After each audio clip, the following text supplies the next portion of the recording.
چې سړی مړ شي او په قبر کې کېږدي 14 سنې راته پته وي چې د ده نه لوی ارامي بل چرته نه و. 14 سنې راته پته وي. موږ د هغه په قبر باندې الحمد او قل هو وایو که نه؟ تبارک الذي پې وایو که نه؟ بیا د زیارت په ورځ ورپسې ختم کوو که نه کوو؟ 3 سپارې ورپسې بخو که نه بخو؟ نو دا خو هر چرته یي، نو هر ځای کې. تاسو خیال راکړئ. پرون راته چاوی د لاهور شاهي مسجد خطیب داسې ویلي او داسې، مال هغه به داسې او داسې ولې نه وایي؟ د جماعت امام دی، حکومت والا 20 ګریډ ورکړی دی. 20 ګریډ په 20 ګریډ کې د لاهور د شاهي مسجد امام د 20 ګریډ افسر دی. نو هغه به د دې ډولکی نه غږوي، نو د چا به غږوي؟ نو عزیزانو عرض مې داو چې د صدام حسین انشاءاللہ خدای مل دی.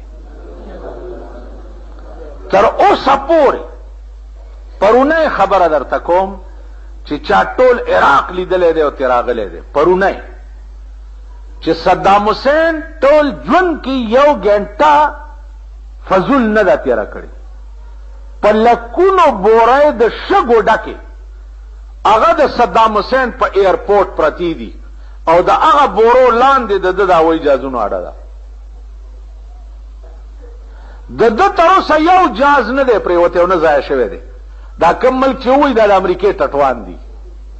تر اوسه د امریکې 300 نه زیات وغورځول. لوی خبر دا دی چې هوایي د بحري بیړۍ هم ورته والې ده. په هغه بورو چې د امریکې میزایل راوغورځېږي نو خلاص نشي، چې خلاص نشي دوی یې راوچت کړي او فټي کړي او بیا یې په دوی ورلړه کړي. دا ستاسو عقل مني؟ نن 9مه ورځ ده 12,000 حملې د هوایي جهازونو په عراق باندې وشوې. 12,000 حملې او هر حمله د 400 جهازونو به وه. اوس پکار داو چې بغداد زما د دې تلی غوندې میدان وی که نه؟ پکار دا وکنو. او صدام حسین وایي چې زما لا غوږ هم نه دی راپېدلی، ما هغه طاقت خو لا پاتې دی. اوس امریکا دا اریانه ده چې دې صدام حسین هغه فوج چې په خاص وخت کې بیدار او باسي چې دا یې پټ کړی کم ځای دی، ځای ورته نه معلومیږي. نو عزیزانو عرض مې داو چې دا الله نوم یې اغستی دی. ما خو نه لیدلی دی، نه مې کتلی دی، نه بغداد ته تللی یم. عرب ملکونه مې لیدلي، بغداد ما نه دی لیدلی. خو زه په خدای قسم درته خورم چې په دې فوټو کې مې دا لاسونه داسې په دعا لیدلي دي که نه، چې دړه نه مې ورته دعا وځي چې خدای د ده ملا خو مه خړوه. دړه نه بادشاهان او داسې دعا، دا دواړه لاسونه یې داسې کړي دي لکه دا یو ډېر عاجز سړی چې دعا کوي. زمونږ دا خویامخي چې دعا کوي دي داسې کوي. کوي که نه کوي؟ دا داسې کوي. هغه داسې کړي په ګوډو ناست دی او داسې کړي. هغه لاسونه د عاجزو خلکو د دعا غوندې کړي. نو دې لاس کې به خدای ورته ډېر خیر اچوي انشاءالله. دا زمونږ ایمان دی او دا زمونږ دین دی. بیت الله شریف زمونږ ایمان دی او زمونږ مذهب دی. مدینه منوره زمونږ ایمان دی او زمونږ مذهب دی. انشاءالله هغې ته به تعرض نه کیږي او نه به هغې ته خدای نوبت راولي. درې خبرې دي. امن میشن باندې ته چې کوم ملکونو ته تللی ماما مونږ خطا کوه ما. درې خبرې واضح. صدام حسین اوس هم وایي چې کویت نه زه په دې ټکي فوج وباسم، خو اسرائیل چې کوم یهود دي هغوی د بیت المقدس نه فوج وباسي. زما قبله اول چې د کوم ځای نه رسول الله صلی الله علیه وسلم خدای ته تللی و د یهودو په قبضه کې دی. ته د هغې نه فوج وباسه. امریکا دې د سعودي نه فوج وباسي، زه د کویت نه فوج وباسم، قبضه پې نه کوم. خلاصه خبره ده. نو امن میشن دې ته وایي. زمونږ دا بزرګان چې دي د دې خبرې تاسو اورئ. مونږه ما ورته خط لیکلی صدام حسین ته چې ته فوراً د کویت نه دغه وباسه، فوجونه وباسه. مخکې ورپسې دې څه لیکلي، ورپسې څه نو، کور دې وران شو، خو ورپسې خو ووایه که نه. نن د عربو بچی کباب په اسرائیلو چا کړه؟ امریکې نه دي کړي. د فلسطین مسلمانان کباب چا کړه؟ اسرائیلو نه دي کړي. اوس بل د آرام توپ چال ته وګورئ د امریکې بل. په اسرائیلو خدای لګیا دی میزایل ورغورځوي که نه. اوس هغې اسرائیلو ته جولی غواړئ چې تاسو حمله ونه کوئ. که تاسو حمله وکړه دا مسلمان ملکونه به زما د ملګرتیا نه کټ شي. دا بل د آرام توپ چال وګوره. نن اصلي حسیني که کېدی شي نو صدام حسین دی که نه دی؟ نن ورشه د هغه په ملک کې وګوره، ماسپخین مونځ یو جماعت کې کوي، مازیګر بل کې کوي، ماښام بل کې کوي، ماسخوتن بل کې کوي. یو زوی دی هغه ورسره یې پلار یې په مونځ ولاړ یا زوی دا پلار صفی لګیایي.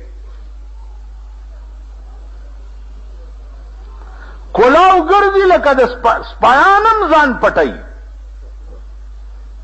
نو نن ماته اصلي حسیني ایمانی درته وایم چې هغه صدام حسین ښکاري چې په دغه ځمکه امام حسین د یزید په مخ کې سر ټیټ کړی نو، او نن په هغه ځمکه صدام حسین د امریکې په مخ کې سر نه ټیټوي. نن زما ملک روان دی امن میشن باندې. نو امن میشن باندې هغه ملکونو ته تزیل لګیا ہے چې کوم ملکونه آلریډي د امریکې مرګري دي. هغه ملک ته ځي چې هغې فی الحال د امریکې مرګري دي. مونږ بانه څه ده؟ مونږ بانه دا ده چې جی مونږ باندې پلانې تکلیف راغلی نو مونږ سره عراق امداد نه دی کړی. نو د دې خدا معنا شو چې خبره د اسلام نه ده، خبره د ذاتیاتو ده او د بدل ده که نه. ٹھیک شي، خبره خو د مسلمانانو نه شوه. بھئی مونږ باندې پلانی ځای کې تکلیف راغلی او مونږ سره عراق امداد نه دی کړی، پلانی ځای کې تکلیف راغلی او مونږ سره عراق امداد نه دی کړی، پلانی ځای کې روټای نه وه مونږ له عراق روټای نه ده راکړې. د دې دا معنا چې اوس په ده تکلیف راغلی دی نو مونږ امداد نه کوو، نو ته تې بدله لې. دا زمونږ صدر هم دا خبرې کوي او زمونږ دا ریګمال کړی وزیر اعظم دا هم دا خبرې کوي. تاسو خیال راغی ته په امن میشن چې روان وای نو تا فوجونه سره لېږل هلته. اوس قوم له په سترګو کې خاورې اچولو دپاره دا ډېر بېغیرت قوم، ډېر ذلیل قوم، ډېر بے حیا قوم. قوم له په سترګو کې خاورې اچولو دپاره وایي چې ما د مکې او مدینې حفاظت له خپل فوج لېږلی. صدام حسین وایي چې په مکه او په مدینه باندې که زما ګولی په هوا تېره شوم نو زه به ځان شوټ کم، خو هغه ځای به نه پرېږدم چې کوم ځای تا انګریز کېنولی دی،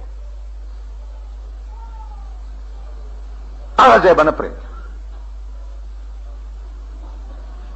نو نن راته چا وایي چې هلته علماو فتوا ورکړه د صدام حسین خلاف د جهاد کولو که نه جي. نو ما ورته وایي چې درباري ملیان خو هر ځای کېږي. بله ورځ یو درباري ملا په ډیرو کې فتوا ورکړې وه د وزیر اعظم د پالیسي په حق کې. په ډیرو کې ورشئ واورئ چې ډیرو کې سال داغه شوی. نو دا درباریان خو هر چېرته دي. په امام حسین د قتل فتوا مونږ غوندې خلکو ورکړې وه. یزید سره هم ملیانو، یزید سره هغوی ورته وایي چې دا باغي دی او واجب القتل دی او ویې وجنه. نو درباریان خو هر ځای کېږي. بیا مونږ هغه مزاج نه یو. سلیمان علیه السلام مارغان راوغوښته. یو مارغه پکې غیر حاضرو چې هغې ته هدهد وایي. حکم یې وکړو چې دا هدهد راشي نو ما ته ووایئ چې زه د ده نه سر غوڅ کړم. دا ولې غیر حاضرو؟ هدهد چې راغی ورته پیش شو. ولې غیر حاضر وي؟ وی صاحب د یو داسې خار خبر مې در ته راوړی دی چې تا ته د هغې خار پته نشته. د هغې خار نوم دی شهر سبا او د هغې بادشاه د ښځه بلقیس نومې دی او د هغه بلقیس لاندې 12 جنگي جرنیلان دي او هر جنگي جرنیل لاندې 1,00,000 جنگي فوج دی او دا علاقه کې چا په کم تخت ناست دی ولها عرش عظیم، هغه د پاره یو عظیم تخت په هغه ناست یو حکومت کوي. سليمان علیہ الصلوۃ والسلام ورته فرمایل چې دا خو تعالی نیکی وکړه او لوی خبر دی راوړو، خدانو دی بلقیس ته زما یو پیغام یوس. نو سليمان علیہ السلام پیغام څو ورلیږي؟ دا ورته نه لیږي چې ته ما سره فوجي معاهده وکړه یا ته مال فلانه شی راواستوه، نه. او ورته لیکي خط ورته لیکي چې انه من سليمان بسم الله الرحمن الرحیم الله تعالوا علی واتونی مسلمین.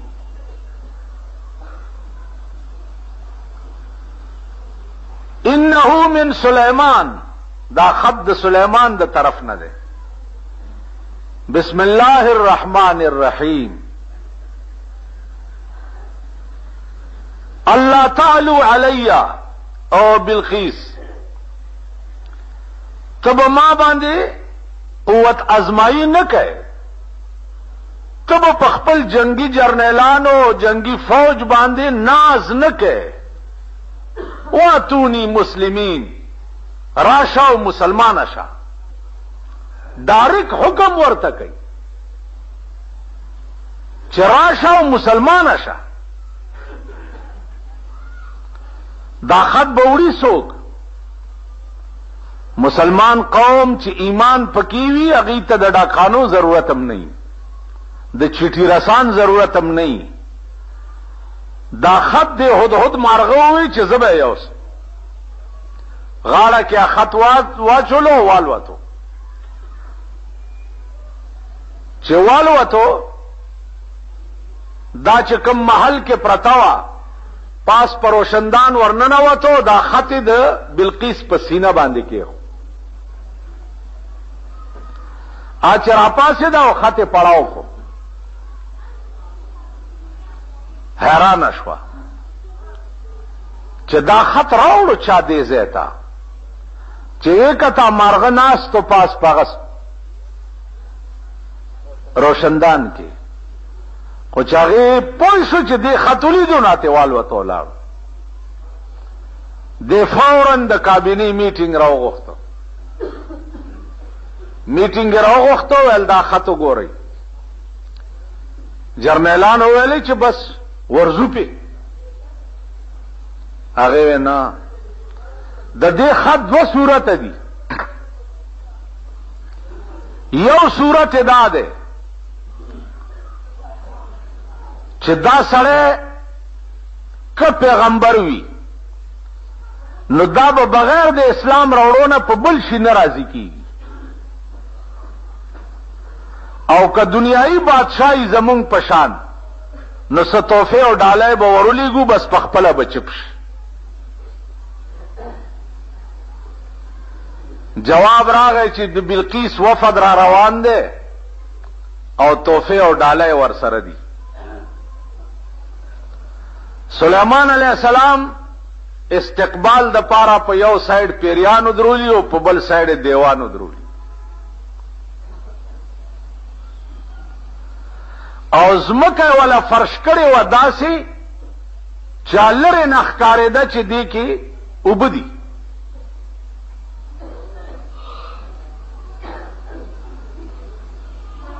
هغه خلقو چې توفه او ډالۍ راوړې او د سليمان عليه السلام د تنظیم یې وکړو نو هغه توفه پټې کړې. سليمان عليه السلام سره خبرې وکړې. سليمان عليه السلام ورته فرمایل چې تاسو چې سره وړي دي دا واپس یو سي. ما چې ورته سویلې دي هغه کار وکړي چې واتونی مسلمین راشه مسلمان شه.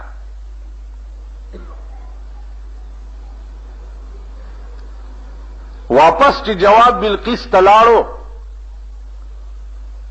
هغه وی چې زه په خپل ورزم نو په خپل ورته را روانه شو.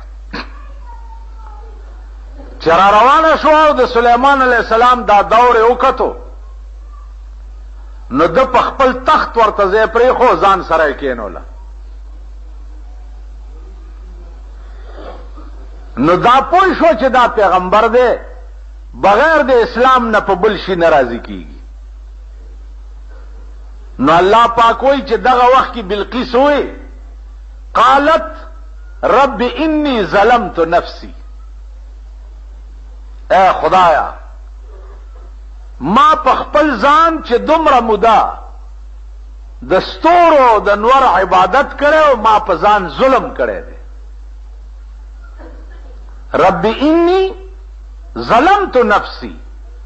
یا الله ستانه سوا چې ما د غیر الله عبادت کړی دی نو ما په ځان ظلم کړی دی.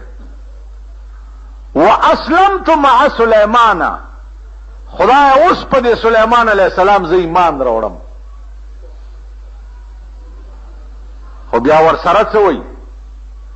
ورسره وایي چې لله رب العالمین. خدای زه د فوج کشۍ نه یریدم چې پیریان او دیوانې تابع دي. نه ایمان راوړم خو صرف خدای ستا د ذات دپاره ایمان راوړم. زما عزیزانو عرض مې داو چې انبیانه مشل چې دی هغه دا دی چې ته به کافر ملکونو ته دعوت ورکې چې ته مسلمان شه. نن د ځمکې په سر چې څومره اسلامي ممالک دي چا دا او نه وي او نه واورېده او نه اخبار کې او نه په ریډیو باندې چې فلانی ملک فلانی کافر ملک ته د اسلام دعوت ورکړي. دا اوس موږ د پاره څومره د رسوایه خبره وه چې نن یو عرب مسلمانان دي په ځمکه باندې. یو عرب نن یو عرب مسلمانان د کعبه د تحفظ د پاره امداد چې دی هغه د امریکې نه غواړي. امریکې ته وایي چې ته راشه او ته د دې پاکې خاورې حفاظت وکړه. نن دا د امت مسلمه د پاره ډېره لویه د شرم خبره نه ده. دینه زیات رسوایی به د یو اسلامي دنیا د پاره بله څه کېدی شي. بیا تاسو دې ته وګورئ چې نن یو سړي ته تمام کافر ملکونه یو دي. ځکه چې دنیا کې حکومتونه خود کافرو ملکونو زیات دي. نو تمام کافر ملکونه دا ټول یو دي او بیا شپږته که برای نام مسلمان ملکونه دي هغه د حمایت اعلان د امریکې وکړ. داغه وجه څه ده؟ داغه وجه دا ده چې مونږ کې ایمان نشته، مونږ کې دین نشته. مونږه کې ایمان وې نو نن هغه کربلا چې دا ټوله دنیا یې مني، هغه امام حسین چې دا ټوله دنیا مسلمانان یې مني، د دې کربلا په خاوره 72 کسان د امام حسین او زرګونه فوج د یزیدو امام حسین 72 په دې میدان کې قربان کړ او د یزید د طاقت په مخ کې سر ټیټ نه کړ.